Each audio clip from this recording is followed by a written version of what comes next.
My daughter invited me to her husband's celebration dinner the night before his company went public, and by dessert, I stood up in front of 200 investors and said, "Before anyone signs another check, you should know the man you're applauding stole this entire company from my dead wife." The room went silent so fast I could hear champagne bubbles popping in glasses. My daughter Claire froze beside him, her hand still wrapped around his arm. Her husband, Nathan, smiled at first, because he thought I was just a bitter old man embarrassing himself. Then I placed one small black notebook on the table, and his smile disappeared. He knew exactly what it was. He knew who had written in it. And for the first time since he entered our family, Nathan Whitmore looked genuinely afraid. It started 3 years earlier, when Claire brought him home for Sunday dinner.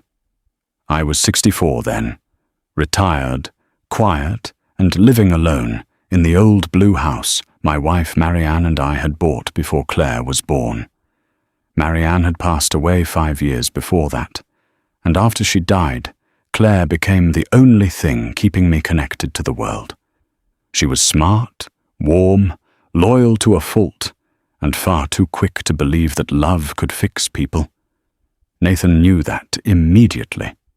He walked into my house with polished shoes, a soft voice, and the kind of confidence that made people mistake ambition for character. He praised Marianne's paintings on the wall. He asked about Claire's childhood. He even helped wash dishes, which Claire later told me was proof he wasn't like other men. But I noticed what she didn't. He never asked a question unless someone important was listening. He never complimented anything without checking whether it could benefit him. And when he saw the framed photo of Marianne standing in front of her own designed studio, his eyes lingered a little too long. At the time, Nathan was building a tech startup called Hearthlink, a company that promised to help families preserve memories through voice recordings, digital journals, and old photographs. Claire believed it was beautiful. She said Nathan wanted to protect family history. I almost laughed when she said that, because men like Nathan don't protect history. They rewrite it and sell it back to you with nicer packaging. Still, I kept quiet. Claire was glowing. She had just accepted his proposal. She talked about wedding flowers, honeymoon cabins, and the little brick house they wanted to buy someday. I didn't want to be the lonely father who ruined his daughter's happiness because he couldn't let go. So I smiled through dinners. I nodded during speeches. I watched Nathan charm friends, neighbors, and eventually investors who came from places I had only seen in business magazines. The wedding happened that spring. Claire looked beautiful, and Nathan cried during his vows. Everyone said it was touching. I watched his tears carefully and realized something strange. He wiped them away before they fell, like he wanted the room to see the emotion, but not the mess. After the wedding, Claire moved into his glassy downtown apartment, and little by little, she stopped coming home as often. When she did visit, she seemed smaller somehow.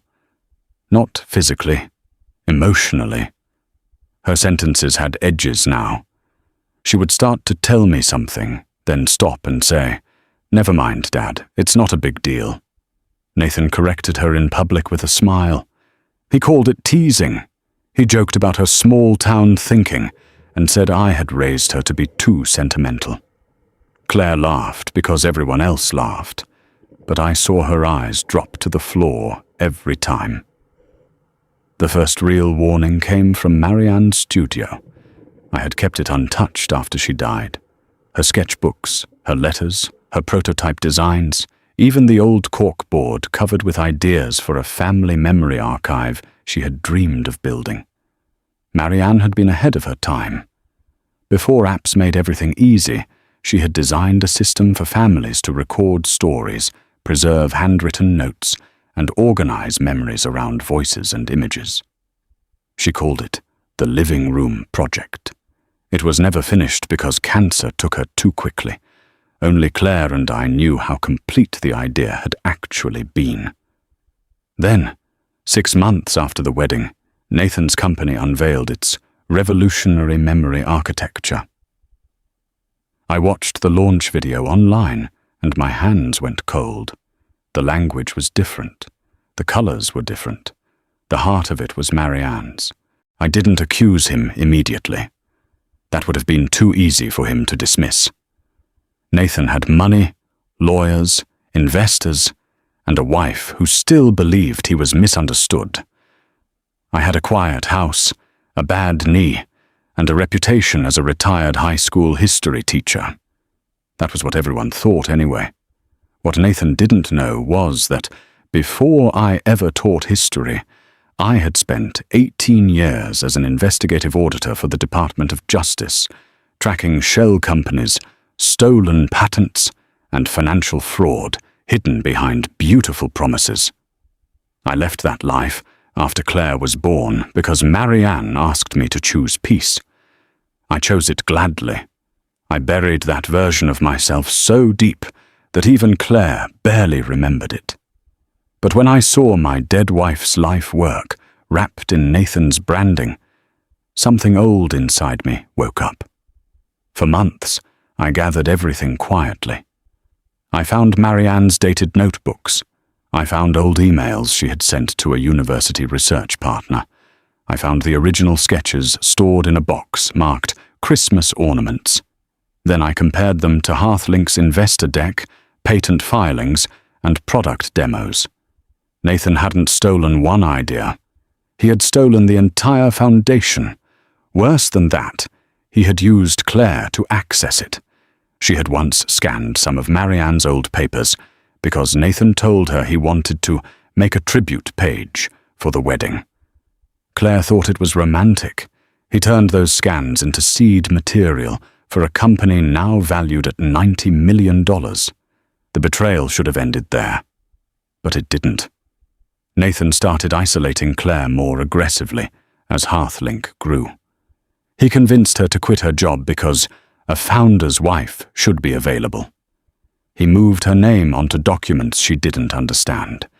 He used her inheritance from Marianne as temporary bridge funding, then called it a marital contribution when she asked for records. Every time Claire questioned him, he turned it around. He told her she was anxious, ungrateful, embarrassing. He said her father was poisoning her mind because I missed my wife and couldn't accept another man in the family. Claire started defending him before I even criticized him. That was how I knew he had done real damage. One rainy Thursday, she came to my house with sunglasses on, even though the sky was dark. I didn't ask about them. I made tea. She sat at the kitchen table and kept twisting her wedding ring until her finger turned red. Finally, she whispered, "Dad, did Mum ever write anything about a memory project?" I looked at her for a long moment and said, "Why?" Her lips trembled. Nathan had told her Marianne's work was just loose inspiration, nothing legally meaningful. He said if Claire made a fuss, investors would blame her for destroying their future. Then he said something I will never forget. He told my daughter that her mother would have wanted him to succeed. That night, after Claire left, I opened Marianne's black notebook. It was the one she carried during her final year. The first half contained sketches, interface flows, family interview prompts, and licensing notes. The second half was personal, messages to Claire, reflections about illness, a letter to me that I still couldn't read without breaking. On the last page, Marianne had written, "If this idea ever becomes real, it must belong to families, not men who turn grief into profit."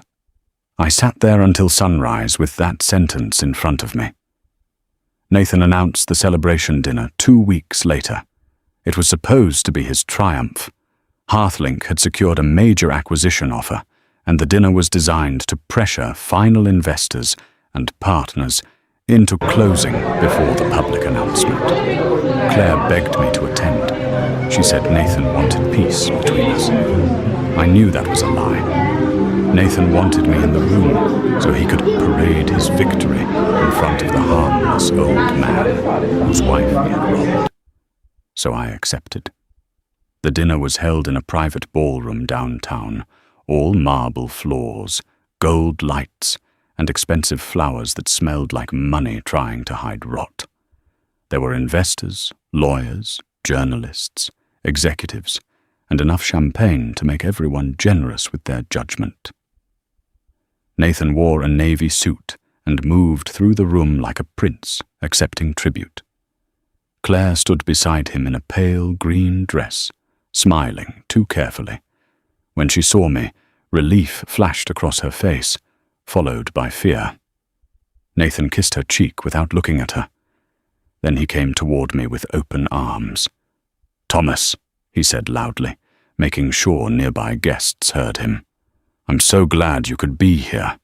Marianne would be proud tonight." That was his mistake, not the theft, not the manipulation. That sentence. He brought my wife into that room like a decoration. I waited through the appetizers. I waited through the speeches. I listened as Nathan described Hearthlink as a company born from a deep respect for memory, family, and legacy. People applauded. Claire looked down at her plate. Then Nathan raised his glass and said, "To the families who inspire us, especially those no longer with us." He turned toward me with that polished smile. "To Marianne." I stood up. At first he looked pleased.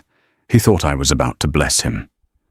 Maybe offer some emotional father-in-law speech that would make the room cry and the investors trust him even more.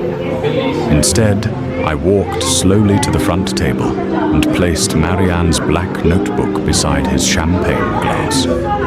"Before anyone signs another check," I said, "you should know the man you're applauding stole this entire company from my dead wife."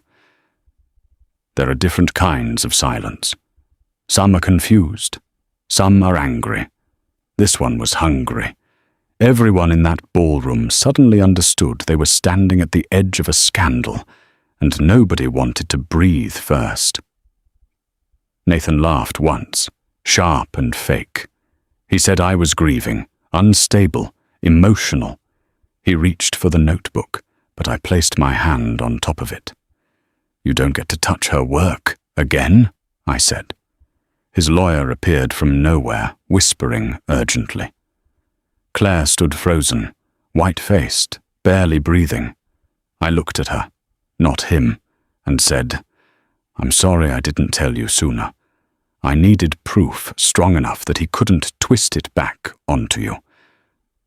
Then I turned to the room and began. I didn't shout. I didn't insult him. I simply opened the folder I had brought and projected the first document onto the ballroom screen. Marianne's original concept diagram, dated 7 years before Hearthlink existed. Then Nathan's patent diagram, nearly identical beneath updated labels. A murmur moved through the room. I showed email timestamps, scanned files from Claire's account, metadata proving Nathan accessed Marianne's documents 3 days before his first investor pitch, then bank records showing Claire's inheritance moving through 2 shell companies connected to Hearthlink's early operating expenses. His CFO stood up so fast his chair fell backward. Nathan's face changed by layers. First amusement, then irritation, then calculation, then fear, real fear. The kind that comes when a man realizes the truth has entered the room with receipts. He tried to interrupt. "This is family drama," he said. "This is not the place." I looked at the investors. Actually, this is exactly the place. Because several of you are about to acquire intellectual property he cannot legally prove belongs to him. That sentence hit harder than anything else. Investors don't fear betrayal the way families do. They fear liability. Suddenly, nobody was looking at Nathan like a genius founder. They were looking at him like a lawsuit with teeth. Claire stepped away from him. It was a small movement, maybe only 2 feet. But I saw him notice. His mask cracked. He whispered, "Claire, don't do this." Not, "I can explain." Not, "This isn't true." Just a command. Soft enough for outsiders to miss, familiar enough to make my daughter flinch. And that flinch told the room more than my documents ever could. Then came the final piece. I played an audio recording. It was Nathan's voice from a call he didn't know had been preserved in Hearthlink's own system backup, recovered through a whistleblower inside his company. He was speaking to his operations director, laughing about how the old woman's notebooks had saved them 2 years of development. He said Claire was too sentimental to ask real questions. He said I was a retired nobody with a dead wife and no leverage. When the recording ended, Nathan lunged toward the laptop. Security stopped him before he reached me. Claire covered her mouth, and for a second I thought she might collapse. I went to her, but she raised one hand, not rejecting me, holding herself upright, choosing to stand. In a quiet voice, she asked Nathan, "Did you use me to steal from my mother?" He looked around the room, searching for an exit, an ally, a camera angle that made him look wounded. There was nothing. "Claire," he said, "everything I did was for us." That was the moment she finally saw him clearly. Not as the husband she had married, not as the dream she kept trying to protect, as a man who could steal from a dead woman, drain her daughter's inheritance, and still call it love. The fallout was immediate. The acquisition paused before midnight. 2 investors withdrew publicly the next morning. By the end of the week, Hearthlink's board suspended Nathan pending investigation. His CFO turned over internal files to federal authorities. Claire filed for legal separation, then divorce. Nathan tried to claim I had forged the documents, but forensic review proved otherwise. He tried to claim Marianne had verbally given him permission, which was difficult, considering she had died years before he met Claire. He tried to blame Claire, saying she had provided the files willingly, but the paper trail showed he had misrepresented what he was using them for. Every defense made him look worse. The hardest part wasn't watching Nathan fall. It was watching Claire understand how much of her marriage had been staged around her grief. She moved back into the blue house and slept in her childhood room for the first time in years. Some mornings, she looked 16 again. Other mornings, she looked older than me. She cried over the man she thought she loved, then got angry at herself for crying, then cried harder because grief is humiliating that way. I never told her to be strong. People say that when they don't know what else to offer. I told her to be honest. If she missed him, admit it. If she hated him, admit that too. If she felt foolish, I reminded her that trusting someone is not stupidity. Exploiting trust is the crime. Months passed. The investigation widened. Nathan had not only stolen Marianne's work, he had inflated user numbers, misled investors, pressured employees into hiding development origins, and used Claire's signature on financial documents she had never properly reviewed. The trial did not become the grand courtroom spectacle he expected. There was no heroic speech that saved him. No last-minute loophole, just documents, testimony, time stamps, and the slow, crushing weight of truth. When he finally accepted a plea deal, he looked smaller than I remembered. Not sorry, just cornered. Claire attended the sentencing. I told her she didn't have to, but she said she wanted to hear the end with her own ears. Nathan stood before the judge and talked about pressure, ambition, mistakes, and the burden of innovation. He never said Marianne's name. He never apologized to Claire. He only apologized to stakeholders, which told me everything. The judge sentenced him to prison and ordered restitution. Hearthlink's remaining assets were placed under review. And eventually, Marianne's original work was legally recognized as foundational stolen material. The company never recovered in its original form. 1 year later, Claire and I reopened Marianne's studio. We didn't turn it into a company, not at first. We turned it into a small community archive project at the local library, helping families record grandparents' stories, preserve old letters, and scan photographs for free. Claire led the workshops. The first time I watched her sit with an elderly woman and gently ask, "What do you want your grandchildren to remember about your voice?" I had to step outside. Marianne would have loved that. Not the money. Not the headlines. That. Claire still carries scars from Nathan, but she no longer carries his shame. She laughs again.